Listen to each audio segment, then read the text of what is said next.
Hi friends, இன்றைக்கி நம்மளுடைய சேனலில் முட்டை கிரேவி எப்படி செய்கிறது அதுக்கான ப்ரிப்பரேஷன் தான் பார்க்க போகிறோம். நம்மளுடைய சேனலை சப்ஸ்கிரைப் பண்ணாமல் பார்க்குறவங்க சப்ஸ்கிரைப் பண்ணிவிட்டு பாருங்கள். பக்கத்தில் இருக்கிற பெல்லைக்கனை கிளிக் பண்ணிக்கோங்க. அப்போ தான் அடுத்தடுத்து புது வீடியோஸ் உங்களுக்கு நோட்டிஃபிகேஷனில் வரும். இந்த முட்டை கிரேவி சாதத்தோட, இட்லி, தோசை, சப்பாத்தியோடையும் சேர்த்து சாப்பிட்டா ரொம்பவே நல்லாயிருக்கும். ஈஸியாக செஞ்சிடலாம். இந்த முட்டை கிரேவி எப்படி செய்கிறது அதுக்கான ப்ரிப்பரேஷனை பார்த்துடலாம். நான் ஒரு பேனில் 5 முட்டை வேக வச்சு எடுத்துக்கிறேன்.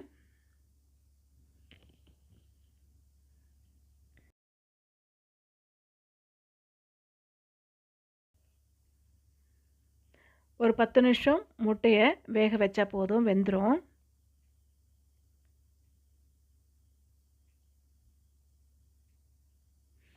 இப்போ பாருங்கள், இந்த மாதிரி கோடு இருக்கும். கோடு இருந்துச்சுன்னா முட்டை வெந்துருச்சு அப்படின்னு அர்த்தம். இப்போ இது எல்லாத்தையுமே வெளியில் எடுத்துடலாம்.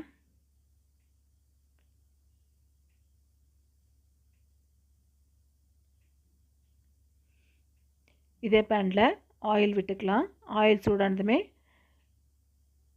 கடுகு, உளுத்தம்பருப்பு, சீரகம் கொஞ்சம் சேர்த்துக்கிறேன். கடுகு, உளுத்தம்பருப்பு பொரிஞ்சதுமே 2 ஆனியன் நான் பொடிசாக கட் பண்ணி சேர்த்துருக்கேன். வெங்காயம் இந்த ஆயிலில் நல்லா வதங்கி வரட்டும்.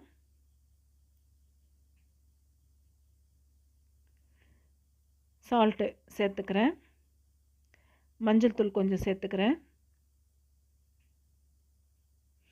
சால்ட்டும் மஞ்சள் தூளும் வெங்காயத்தை சீக்கிரமாக வதக்கிடும்.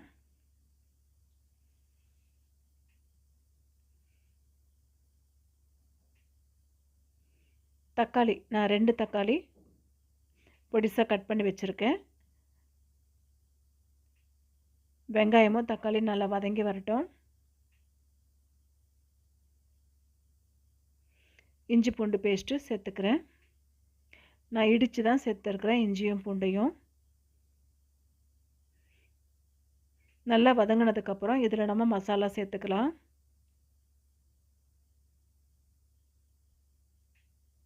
ரெட் சில்லி பவுடர் சேர்த்துக்கிறேன். இது வீட்டில் அரைச்ச மிளகாய்த்தூள் ஒரு 4 டீஸ்பூன் அளவுக்கு நான் சேர்த்துருக்கேன். இதோட கரம் மசாலா ஒரு 1/2 டீஸ்பூன் அளவுக்கு சேர்த்துக்கிறேன். சீரகம் தூள் ஒரு 1/2 டீஸ்பூன் அளவுக்கு சேர்த்துக்கிறேன். Red chilli, Kashmir red chilli powder, இது நல்லா கலர் கொடுக்கும். இதை 1 டீஸ்பூன் அளவுக்கு நான் சேர்த்துக்கிறேன். இது எல்லாத்தையும் வதக்கிட்டு கொஞ்சமாக தண்ணி ஊற்றி வதக்கிக்கலாம். கடுகாமல் இருக்கும் அதுக்காக. இப்போ தேவையான அளவுக்கு நம்ம தண்ணியை ஊற்றிக்கலாம்.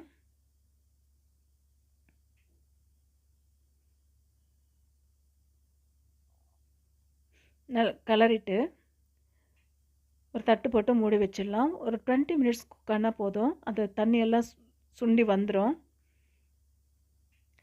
நல்ல திக்கான கிரேவி நமக்கு கிடைக்கும்.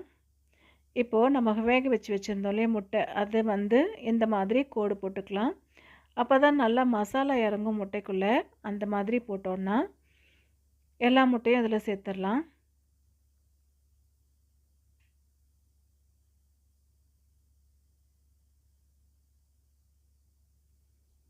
நல்லா மிக்ஸ் பண்ணிக்கலாம். பாருங்கள், நல்லா திக்கான கிரேவி கிடச்சிருச்சு. இது சாதத்தோடையும் சேர்த்து சாப்பிட்லாம், சப்பாத்தியோடும் சேர்த்து சாப்பிட்லாம். ரொம்பவே நல்லாயிருக்கும். இட்லி, தோசைக்கும் நல்லாயிருக்கும். செய்கிறதும் ரொம்ப ஈஸி. இதே மாதிரி நீங்களும் செஞ்சு பார்த்துட்டு எப்படி வந்திருக்குன்னு கமெண்ட் பாக்ஸில் கமெண்ட் பண்ணுங்கள். அவ்வளவுதான், அட்டகாசமான சுவையில் முட்டை கிரேவி ரெடி.